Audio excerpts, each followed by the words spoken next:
guys, good morning. Ito, may gagawin tayo dito. Dislocate elbow. Ayan, naka-7. Ayan. Ang gagawin natin ngayon. Sanitize muna natin. Palagi mas ito.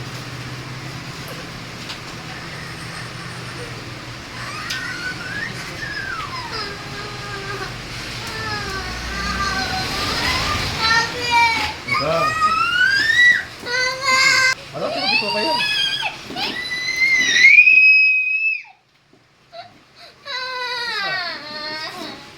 Okay na. Yan guys, tingnan mo. Yan, tuwid na. Tuwid na. Tapos na. Tali ko na ta. Yan guys, tapos na kami. Ngayon, taas mo bago umuwi. Taas mo. Taas mo. Close open. Close open. Okay, very good. Yan guys, okay na kami. Yan.